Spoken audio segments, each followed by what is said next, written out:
बिस्मिल्लाहिर्रहमानिर्रहीम, अस्सलाम वालेकुम नाज़रीन। आप देख रहे हैं प्रोग्राम हॉट सीट और मैं हूं हमजा भट्टी।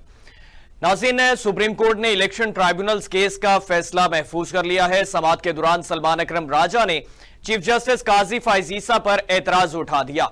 सलमान अकरम राजा के वकील हामिद खान ने कहा कि माई लॉर्ड, हमने एक दरख्वास्त देनी है, जिस पर जस्टिस काजी फाइज ईसा ने कहा कि आप सीनियर वकील हैं और हमारे लिए काबिल एहतराम हैं, पहले ऑर्डर पढ़ने दें।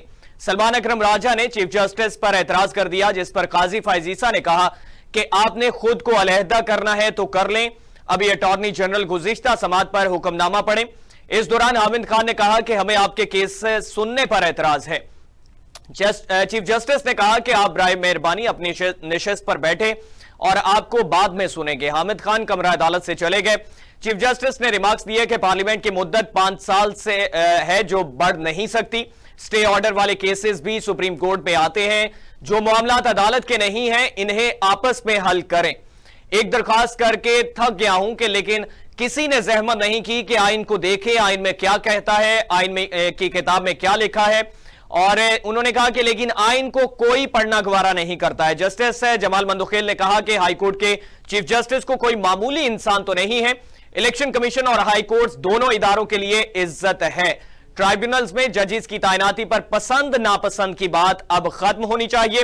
जस्टिस काजी फाइज ईसा ने कहा कि ट्राइब्यूनल्स की तादाद का इन्हिसार केसेस पर है। केसेस को देखते हुए जजेस की तादाद पर फैसला करें। अगर जजेस की तादाद केसेस को देखते हुए कम हुई तो गैर मुनसिफाना होगा। मुझे नहीं मालूम बलूचिस्तान या पंजाब में कितने केसेस ज़ेरे इल्तवा हैं। बादअज़्ज़ा अदालत उज़्मा ने इलेक्शन ट्राइब्यूनल्स की तश्कील से मुतालिक लाहौर हाईकोर्ट के फैसले से मुतालिक इलेक्शन कमीशन की अपील पर फैसला महफूज किया। दूसरा इस पे बात करेंगे, बिलावल भुट्टो जरदारी साहब जो हैं, उन्होंने सिंध हाईकोर्ट बार एसोसिएशन से खिताब किया। उन्होंने कहा कि मिसाक जमहूरियत के तहत जुडिशियल रिफॉर्म्स लेकर आएंगे। आइन साजी और कानून साजी एक ही अदालत से नहीं हो सकती। आईनी अदालतें जरूरी और मजबूरी हैं। माने जिस जिम्मेदारी के लिए आप बैठे हैं वो पूरी नहीं हो रही है। Chairman Peoples Party Bilawal Bhutto Zardari ने कहा कि पाकिस्तान 1973 के आइन की वजह से मजबूत है। हमने अमराना दौर भी देखे हैं। हमने 3 नस्लों से आइन साजी करते आ रहे हैं। आमिर को सल्यूट किया गया, सियासतदान को 11 साल जेल में रखा गया। जनरल जिया का अमराना दौर खत्म हुआ और जमहूरियत बहाल हुई। इंसाफ दिलवाने वाले इदारे ने अदालती कत्ल किया। अफसोसनाक बात, जज साहब ने आमिर को आइन में तरमीम की इजाजत दी। इस पे बात करेंगे। और दूसरा, मखसूस निशिस्तों के हवाले से तफसीली फैसला आने पर इलेक्शन कमीशन ने एक बार फिर सुप्रीम कोर्ट से रुजू करने का फैसला किया है। इन तमाम तर तफसीलात पे बात करेंगे। हमारे साथ पाकिस्तान तहरीक इंसाफ से फिरदौस शमीम नकवी साहब मौजूद हैं। फिरदौस साहब, बहुत शुक्रिया।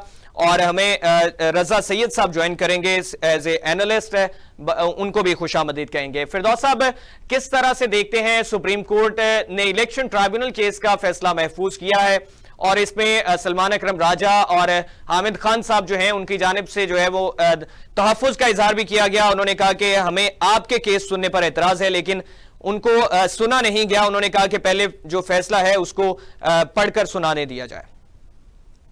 जी देखिए, ये जो केस है काजी फाइज ईसा और जिसके ऊपर पाकिस्तान तहरीक इंसाफ ने उनकी बेंच पे मौजूदगी पे इतराज किया है, इसकी एक बड़ी पुरानी लंबी तारीख है। जिसमें जब काजी फाइज ईसा साहब का इंक्वायरी थी, उसके ऊपर उन्होंने इमरान खान साहब और उनके खिलाफ बहुत सारे इल्जामात भी लगाए, नफरत का इजहार भी किया, जिसकी बुनियाद के ऊपर उनसे कहा जा रहा है कि देखिए, हम आपसे इंसाफ की तवक्को नहीं रखते। कानून का पहला असूल है कि justice should also be seem to be done. अगर कभी भी कोई मुद्दई किसी जज के ऊपर, किसी मुंसिफ के ऊपर इतराज लगा दे, तो इंसाफ का तकादा ये है कि वो मुंसिफ अपने आप को उस केस से अलग करे। दूसरी चीज ये सिर्फ ये नहीं है, अगर मेरे मुंसिफ से कोई ताल्लुकात भी हो तो उस जज के ऊपर लाजिम व मलजूम है कि वो इसके ऊपर लिखे नॉट बिफोर मी। तो जो दुनिया के एस्टेब्लिश्ड गोल्डन प्रिंसिपल्स हैं, उसको सुप्रीम कोर्ट ऑफ पाकिस्तान के चीफ जस्टिस साहब अपने पैरों तले रोज रहे कोई अच्छी मिसाल कायम नहीं कर रहे। तो हम इस पे एहतजाज करते रहेंगे और वो जो फैसले करेंगे वो करते रहे। तारीख में उनका नाम जस्टिस मुनीर से भी ज्यादा बेहतरीन तरीके से लिया जाएगा। अच्छा, इसमें नकवी साहब, ये चीज जो उनकी तरफ से कही जा रही है कि जो बलूचिस्तान या पंजाब में केसेस ज़ेरे इल्तवा हैं, जजेस की तादाद उनके मुताबिक होनी चाहिए ताकि जो केसेस ज़ेरे इल्तवा रह जाते हैं, पेंडिंग केसेस बहुत सारे हमें देखने को मिलते हैं, वो चीजें रिकवर हो सकें। इस पे मौजूदा हुकूमत वक्त भी जो है वो बातें करती हुई दिखाई दे रही है। माजी में बानी तहरीक इंसाफ जो है उनकी जानिब से भी इस पे जो है वो वोट दिया गया था कि जो है वो आइन साजी और इसके लिए अदालतें होनी चाहिए, आईनी अदालतें बननी चाहिए। जी, पाकिस्तान में असल में मजाक बन चुका है ये सारा मामला। इलेक्शन एक्ट के तहत ट्राइब्यूनल्स के पास इलेक्शन के रिजल्ट अनाउंस होने के बाद 120 दिन के अंदर तमाम केसेस नमटाने हैं। अभी तक ये खिलवाड़ जो इस मुल्क के साथ हो रहा है, इलेक्शन की तारीख 8 फरवरी, फाइनल रिजल्ट अनाउंस होना 27 फरवरी, मार्च, अप्रैल, मई, जून, जुलाई, अगस्त, सितंबर और अब हम अक्टूबर को छूने वाले। काजी फाइज ईसा साहब को ये भी नहीं पता, ये कानून शायद नहीं पता, तो उनको यही पूछना चाहिए कि जस्टिस कहाँ हो रहा है। आप 5 साल के बाद जजमेंट दें इसका टेन्योर खत्म होने से पहले कि ये सारे लोग जो बैठे हुए थे बेंच पे, जो जिनके खिलाफ केसेस हुए हैं वो हार गए, तो क्या होगा? इस 5 साल में जो उन्होंने लेजिस्लेशन की, अगर आईनी तरामीम की, तो वो सब नल एंड वाइट, बिकॉज वो तो इलीगल पार्लियामेंट हो गई। So the urgency of the matter has to be realized. All right. Unfortunately, the urgency of the matter is not being realized, neither by the ECP. अच्छा, dispute क्या है? Dispute जजेस की तादाद पे नहीं है, डिस्प्यूट इख्तियार पे है। इलेक्शन एक्ट के तहत ये इख्तियार ट्राइब्यूनल्स को अपॉइंट करने का हाई कोर्ट के चीफ जस्टिस के पास है, और इख्तियार किसने कर लिया? इलेक्शन कमीशन ऑफ पाकिस्तान के चेयरपर्सन ने। और उन्होंने क्या किया? सर्विंग जजेस नहीं लिए, रिटायर्ड जजेस लिए। उससे रिटायर्ड जजेस के लेने में क्या मसला हो जाता है? He is doing them a favour and he may be seeking a favour in return of a favour. ये है मसला, और इसमें कोई इतनी मुश्किल काम नहीं है कि जी हम ये कोई कह रहे हैं कि तादाद कम कर दो। भाई, अपॉइंट कौन करेगा? Chief justice of the Lahore high court, जिसको चीफ इलेक्शन कमिश्नर ने वो इख्तियार ले लिया अपने पास। ये है केस। अच्छा, इसमें नकवी साहब, जिस तरह से बिलावल भुट्टो जरदारी साहब जो हैं वो गुफ्तगू कर रहे थे, उन्होंने कहा कि मिसाक जमहूरियत के तहत जुडिशल रिफॉर्म्स लेकर आएंगे, आइन साजी और कानून साजी एक ही अदालत से नहीं हो सकते, आईनी अदालतें जरूरी और मजबूरी है। और साथ में उन्होंने कहा कि माने जिस जिम्मेदारी के लिए आप बैठे हैं वो पूरी नहीं हो रही हैं। और दूसरा उन्होंने ये भी कहा है कि कोई भी ऐसी कानून साजी नहीं उसके हक में है कि जो किसी जाती मफाद के लिए इस्तेमाल की जाए, कि वो किसी के जाती मफाद और किसी की जाती मुखालफत के लिए जो है वो पेश की जाए। असल में बच्चा जमूरा जो है उसको समझ देर से आ रही है या नहीं आ रही। अगर मैं कहूं कि उनके नाना जी जब उन्होंने आइन लिखा था तो उस वक्त उन्होंने क्यों नहीं डाला था, ये कोई तारीख का वजह नहीं है। चलिए वो भी छोड़ दे। उसके बाद 18 तरमीम उनमें डाल देते। 18वीं तरमीम में 106 क्लॉजेस को तरमीम किया गया आइन के। उस वक्त क्यों नहीं हुआ? वो तो 2010 की बात है। ये इनको ये एहसास कब से हुआ? पाकिस्तान को इस आइन को बने हुए ये आइन 1973 में असेंबली ने पास कर दिया था। ठीक है, गलत तो नहीं कह रहा? जी जी, 1973 में। 51 साल 51 साल के बाद हजरत बिलावल भुट्टो जरदारी बच्चा पूरा जागा है। अच्छा नकवी साहब, इसमें वो ये भी बात कर रहे हैं कि जो वो आइन है वो मजबूत है। उन्होंने कहा कि पाकिस्तान उसी आइन की वजह से मजबूत है। हमने आमराना दौर भी देखे हैं और हमारी 3 नस्लों ने जो है वो आइन साजी हम लोग करते आ रहे हैं। और इसमें उन्होंने कहा कि आमिर जो था उसको सल्यूट भी किया गया, सियासतदान को 11 साल जेल में रखा गया, जनरल जिया का आमराना दौर खत्म हुआ और जमहूरियत बहाल हुई। देखिए, मैं इसीलिए कह रहा हूं बार बार, इमेच्योर बातों का आप मुझसे जवाब क्यों मांगते हैं? Pakistan today is a banana Republic. यहां आइन का कोई मतलब नहीं है, यहां कोई ह्यूमन राइट्स नहीं है, यहां कोई फंडामेंटल राइट्स नहीं है। यहां मिसिंग पर्संस के ऊपर आपका पूरा एक सूबा खड़ा है।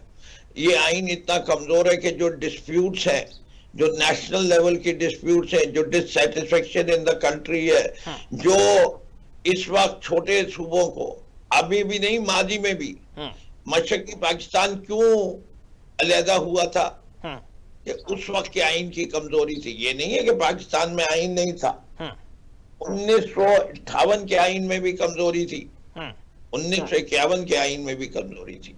हमने वेस्ट पाकिस्तान और ईस्ट पाकिस्तान क्रिएट करके क्या फेडरेशन को मजबूत किया था, ये कमजोर किया था।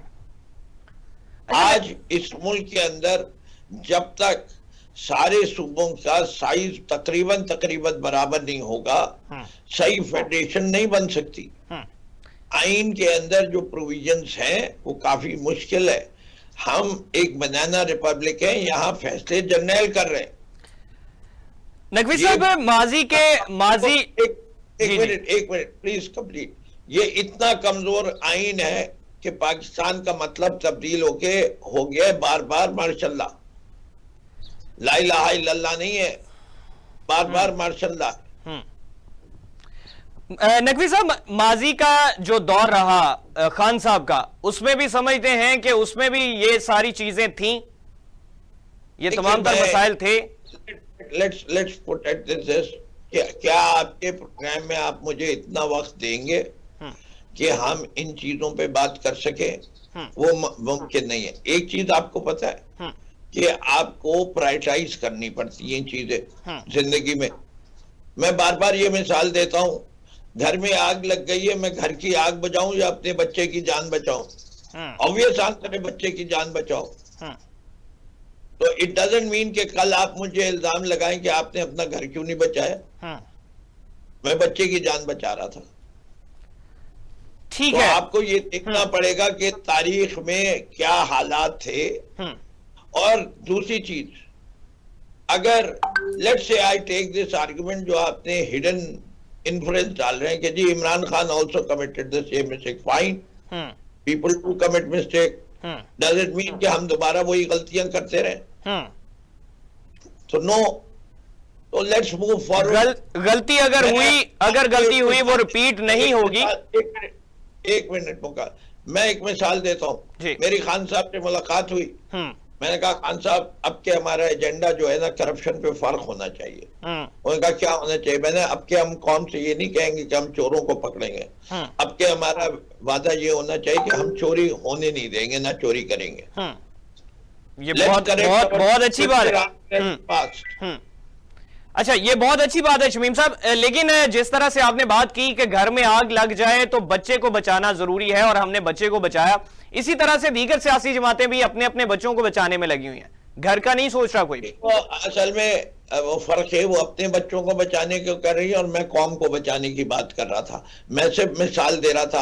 आप जो कह रहे हैं ना अपने अपने बच्चों, हमने अपने बच्चे को नहीं बचा रहे थे, हमें कोविड से डील कर रहे थे। हम डील कर रहे थे वाटर स्कैरेसिटी से, हम डील कर रहे थे नामूस रिसालत से, हम डील कर रहे थे इस्लामोफोबिया से इंटरनेशनल फ्रंट पे, हम पाकिस्तान की फॉरेन पॉलिसी को इंडिपेंडेंट कर रहे थे from the dependence on USA. हम कोशिश कर रहे थे हमारे खित्ते के अंदर अमन अमान हो जाए, हम माहौलियात को तब्दील कर रहे थे, हम अपनी इकोनॉमिक प्रोग्रेस को 6% से आगे बढ़ाने की बात कर रहे थे। हम अपनी एक्सपोर्ट्स को 20 बिलियन से बढ़ा के 32 बिलियन पे ले जाने की बात कर रहे थे। क्या हम जब तक फाइनेंशियली और इकोनॉमिकली इंडिपेंडेंट नहीं होंगे, हम सही मानों में हकीकी आजादी नहीं हासिल कर सकते थे। अच्छा, आखिरी सवाल नकवी साहब आपसे कि मौजूदा सूरत हाल के मुताबिक अब किसको बचाने की कोशिश की जा रही है? अगर कौम को बचाना है, सिस्टम को बचाना है, तो फिर पॉलिटिकल डायलॉग के थ्रू पार्लियामेंट के में बैठे हुए आगे कंटिन्यू करना चाहिए।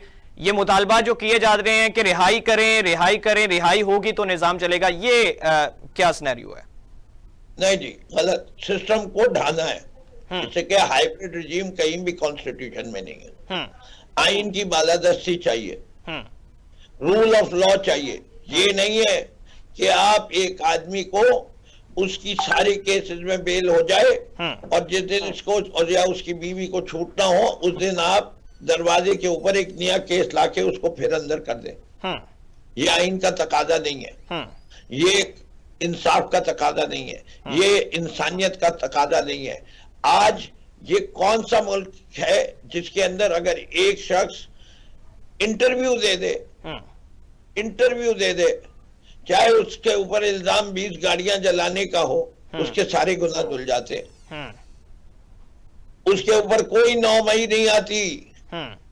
मालिया अंदलीब अब्बास पे कोई 9 मई नहीं। खतीजा शाह गाड़ी में बैठी हुई थी जो पीटीआई की वर्कर भी नहीं है, सिर्फ सपोर्टर थी, उसको आपने 1.25 साल रगेद दिया जेल में। ये कौन सा इंसाफ है? ये कौन सा मुल्क है? Let's not make this country a banana republic just for the sake of your one morsel. ये सिर्फ अपनी रोटी रोजी चला रहे हैं। हुकूमत में क्यों आए थे? नैब ऑर्डिनेंस लेके आने के। सदर क्यों बने? 3 दफा मिनिस्ट्री ले ली इस 6 माह में। शर्म नहीं आती इन लोगों को? अच्छा नकवी साहब, इसमें अगर सियासी जमातों की भी बात की जाए तो सियासी जमातें भी इसी तरह से, माजी में जिनको डाकू कहती हैं उनको सीएमशिप मिल जाती है, अब माजी में जिनको जो है वो सड़कों पे घसीटने की बात की जाती है उनको आप सदर लगा देते हैं। ये हर सियासी जमात भी तो यही कुछ करती आ रही है। देखिए, मैं फिर आपसे बात कर रहा हूं, don't you want to change the past? Yes, definitely यही बात हम कर रहे हैं। Then don't quote it. Then make sure that such people don't come into power who are not willing to change it. Alright. अच्छा नकवी साहब, लेकिन इसमें माजी में गलतियां अगर पीटीआई से हुई हैं उनको दुरुस्त करना चाहती है पीटीआई भी। हर पार्टी को करना चाहिए, सिर्फ पीटी को नहीं। कोई पार्टी ऐसी नहीं है, दुनिया की कोई पार्टी ऐसी नहीं है जो कोई गलती ना करे। कोई इंसान ऐसा नहीं है दुनिया में जिसके 100% फैसले दुरुस्त है, सिवाय मेरे नबी रसूल सल्लल्लाहु अलैहि वसल्लम। ठीक है शमीम नकवी साहब, बहुत शुक्रिया, आपने कीमती वक्त दिया। शमीम नकवी साहब पाकिस्तान तहरीक इंसाफ से हमारे साथ मौजूद थे और उनकी जानिब से जो मौक़िफ़ सामने आया, उन्होंने कहा कि हर सियासी जमात को ये चीज़ चाहिए कि वो अपनी गलतियों की दुरुस्तगी करे, अपनी समत को दुरुस्त करे। और दूसरा उन्होंने कहा कि अगर किसी केस सुनने से किसी भी मुनसिफ पे एतराज़ आयद किया जाता है, कि तहफ़्फ़ुज़ आयद किया जाता है कि हम आपके केस सुनने पर हम एतराज़ आयद करते हैं, तो उस मुनसिफ को चाहिए कि उस केस से खुद को अलहदा कर ले। पाकिस्तान तहरीक इंसाफ ने जो है वो चीफ जस्टिस काजी फैज़ ईसा पे एतराज आयद किया कि आपके हमारे केसेस सुनने पर हमें आपसे एतराज है, तो उनको चाहिए कि वो उस केसेस से अलहदा हो जाएं। दूसरा उन्होंने बात की कि माजी में भी इस तरह से देखा गया कि हम लोग कौम को बचाने के लिए तमाम तर मामलात कर रहे थे, लेकिन यहां पे जो है वो दूसरी सियासी जमातें जो हैं वो अपने बच्चों को जो है वो बचाने की कोशिश करती हैं। माजी में अगर गलतियां हुई हैं, पाकिस्तान तहरीक इंसाफ से भी हुई हैं, तो हम उसकी दुरुस्तगी चाहते हैं। नाज़रीन, एक शॉर्ट ब्रेक लेते हैं, ब्रेक के बाद वापस आते हैं, हमारे साथ रहिएगा।